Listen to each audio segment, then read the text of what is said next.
क्योंकि विधायक का तो मेरे ख्याल से तो भाजपा में टिकट ही नहीं रहा आगे। मेरे को नहीं लगता कि बीजेपी अब की बार हरविंदर कल्याण पे दाव लगाएगी। हरविंदर का तो टिकट ही कट रहा है। जिस तरह से संजय भाटिया का टिकट काट कर दरकिनार किया गया, जिस तरह से मुख्यमंत्री को 10 साल रहते 9.5 साल में हटा दिया गया कि कोरोना से अब की बार हरविंदर कल्याण को भाजपा टिकट देगी। राणा जी, जीत के धन्यवाद हमने बहुत देखे, ये हार का कैसा धन्यवाद है? देखिए, जिन कार्यकर्ताओं ने दिन रात मेहनत कर इतनी तपती धूप के अंदर 45 डिग्री के टेम्परेचर में कार्यकर्ताओं ने चुनाव लड़ा और मात्र 20 दिन के अंदर 30 दिन का समय मिला था, एक हफ्ता इन लोगों ने उसका दिव्यांशु जी का चुनाव खराब कराने की कोशिश करी। इनको कोर्ट कचहरी के चक्कर काटने पड़े। 20 दिन के मात्र समय में जिस तरह से दिव्यांशु जी ने चुनाव लड़ा करनाल लोकसभा से, वो काबिल तारीफ है। और उस 20 दिन का परिणाम है कि हम हार तो गए हैं पर हार कर भी हम जीत गए हैं, क्योंकि सामने 10 साल का चीफ मिनिस्टर उसके सामने था और पूरा सत्ता बल, धन बल, उस तमाम मुद्दे के साथ भाजपा ने चुनाव लड़ा और 31 साल का युवा नौजवानों के साथ, कार्यकर्ताओं की फौज के साथ 5,07,000 वोट लेकर पीछे तो रहा पर वो जीत की ओर हम समझते हैं।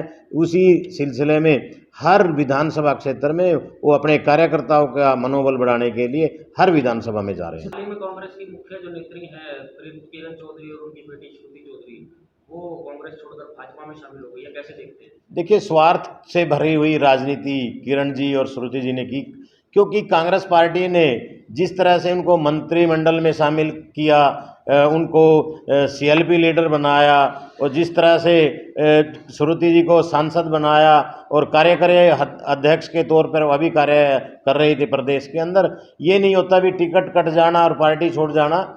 उन्होंने कांग्रेस पार्टी का जब राज्यसभा का चुनाव था उसके अंदर उनकी भूमिका संदिग्ध थी, तो उन्होंने क्रॉस वोटिंग के जरिए कांग्रेस के साथ भितरघात किया।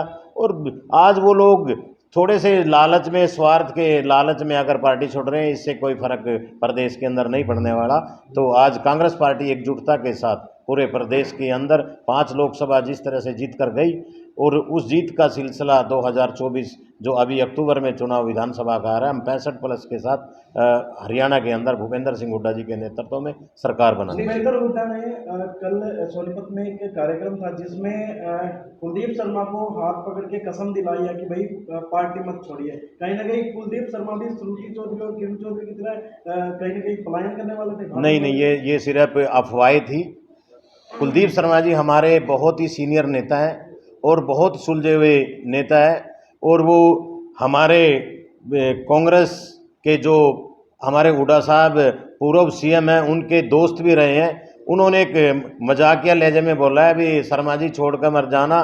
जिस तरह से अफवाहें चल रही हैं, कुलदीप शर्मा जी विदेश में थे और विदेश से वो परसों ही आए हैं। कल ही इन्होंने स्पष्टीकरण दिया है कि लोगों ने ये मात्र अफवाहें हैं, मैं कांग्रेस पार्टी का कार्यकर्ता हूँ। और कहीं ना कहीं डैमेज कंट्रोल करते नजर आ रहे हैं, जिस तरह से अंदरूनी कलह मचा हुआ है। अंदरूनी कलह कुछ नहीं है।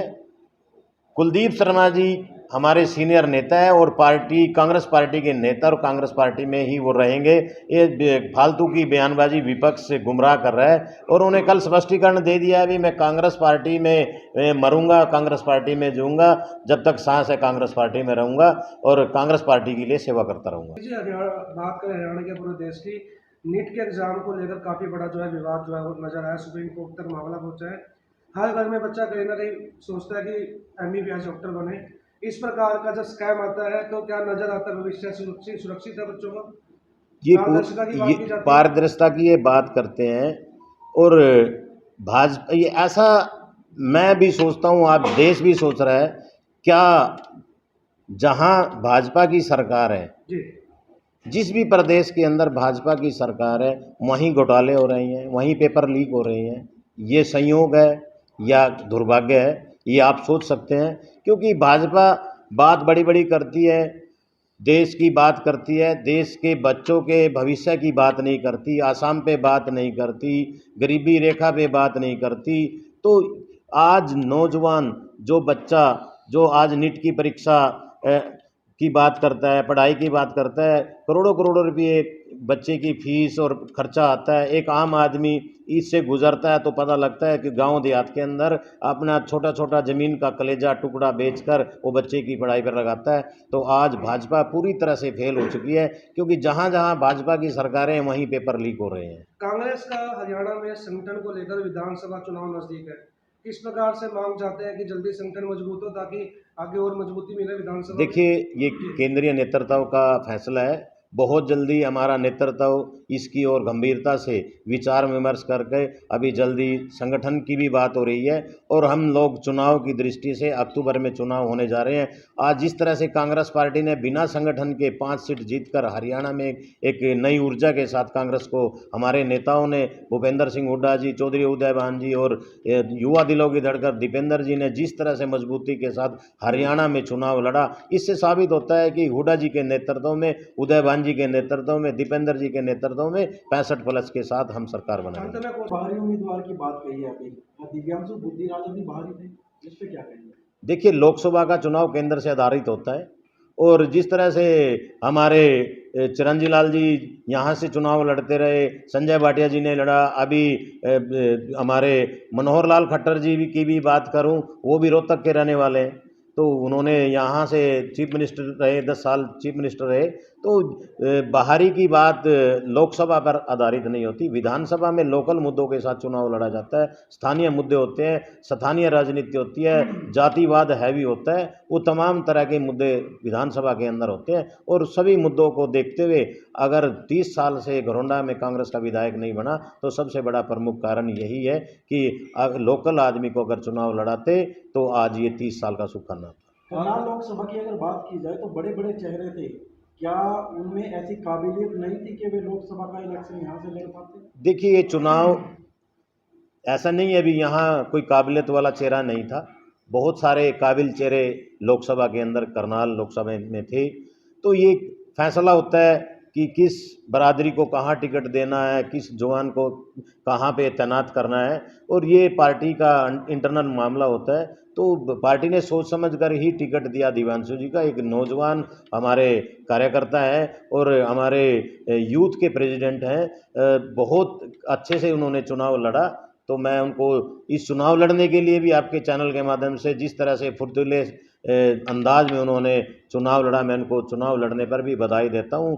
और हार जीत चली रहती है, तो आगे वो मेरी शुभकामना है कि 2029 में जो चुनाव होगा, दिव्यांशु जी बहुत अच्छे मार्जिन से यहाँ से जीत कर जाएंगे। आखिरी सवाल घरौंडा पर सतीश जी, विधायक जो मौजूदा विधायक है वो कह रहे हैं विकास कार्यों में तेजी लाई गई है और एक चिल्ड्रन पार्क का उद्घाटन विधायक जी ने घरौंडा में किया है। ये लोग सिर्फ चुनावी फायदे के लिए उद्घाटन करेंगे अभी लोग, क्योंकि विधायक का तो मेरे ख्याल से तो भाजपा में टिकट ही नहीं रहा आगे, तो वो तो उद्घाटन करके चले जाएंगे। तो अभी जो उद्घाटन किया है वो कांग्रेस की सरकार बनने जा रही है, उन उद्घाटनों में जो भी कार्य होंगे तो कांग्रेस पार्टी के नेतृत्व में होंगे, क्योंकि मेरे को नहीं लगता कि बीजेपी अब की बार हरविंदर कल्याण पे दाव लगाएगी। हरविंदर का तो टिकट ही कट रहा है, क्योंकि जो आज जिस तरह से संजय भाटिया का टिकट काटकर दरकिनार किया गया, जिस तरह से बहुत सारे कार्यकर्ता ऐसे हैं जिन पे भाजपा ने इग्नोर करके दूर किया, जिस तरह से मुख्यमंत्री को 10 साल रहते 9.5 साल में हटा दिया गया, ये बहुत सारे मुद्दे हैवी होने वाले हैं। और मेरे को नहीं लगता, क्योंकि जिस तरह से एंटी इनकम्बेंसी और एक घरौंडा के विकास की बात होती है, घरौंडा में विकास नाम की कोई चीज़ नहीं है। और अब की बार जनता इनको सबक सिखाएगी, और मेरे को नहीं लगता कि घरौंडा से अब की बार हरविंदर कल्याण को भाजपा टिकट देगी। तो आपके हिसाब से जो मनोहर लाल खट्टर की करनाल से सीट बदली गई वो एंटी इनकम्बेंसी के डर से बदली गई? देखिए, जिस तरह से उनको 9.5 साल में पार्टी ने हटाया, तो इससे यही साबित होता है कि 10 साल 9.5 साल की जो सरकार थी वो फेलियर थी, जनता नाखुश थी। आज ये जो मनोहर जी के समय में जिस तरह से उन्होंने घोषणाएं की थी, जिस तरह से उन्होंने स्कीम लेके आए, पोर्टरों की बात हो रही है, कॉलोनियों की बात हो रही है, तो नायब सैनी जी उनके अगेंस्ट जाकर उनकी जो भी पॉलिसी थी वो उन पे अब मैं बात करूं सरपंचों की, सरपंचों का फंड जिस तरह से 5 लाख से 10 लाख की ओर जा रहे हैं, वो कह रहे हैं अभी 100 गज का हम लोग प्लाट भी देंगे। ये चुनावी मुद्दे अब ये डर चुके हैं कि 10 साल तो उन्होंने कुछ किया नहीं, अब 3 महीने के अंदर क्या जनता भी देख रही है, अभी 3 महीने में कौन सी ये स्कीम लेकर आएंगे जिससे कि जनता खुश हो जाए। क्योंकि 9.5 साल जिस तरह से जनता का खून इन लोगों ने चूसा, पोर्टलों में उलझा कर रखा, लाइनों में लगा कर रखा, ये जनता बहुत दुखी और परेशान और हताश है और अपने वोट की चोट से भाजपा को भगाने का काम ये जनता कर। कल दिव्यांशु बुद्धिराज आ रहे हैं, घरोंडा में आगमन है उनका कार्यकर्ताओं के लिए, तो क्या कहेंगे, क्या इन्विटेशन? देखिए, दिव्यांशु बुद्धिराजा जी चुनाव लड़ने के बाद पहली बार घरोंडा अपने कार्यकर्ताओं का धन्यवाद करने के लिए आ रहे हैं। जिस तरह से कार्यकर्ताओं ने एकजुटता के साथ दिव्यांशु जी का चुनाव लड़ा और अपने कार्यकर्ताओं का मनोबल बढ़ाने के लिए दिव्यांशु जी कल सनातन धर्म मंदिर घरोंडा में आ रहे हैं। हम सभी कार्यकर्ताओं का दिल से स्वागत और धन्यवाद भी करेंगे और वो भी कार्यकर्ताओं का धन्यवाद करेंगे। धन्यवाद।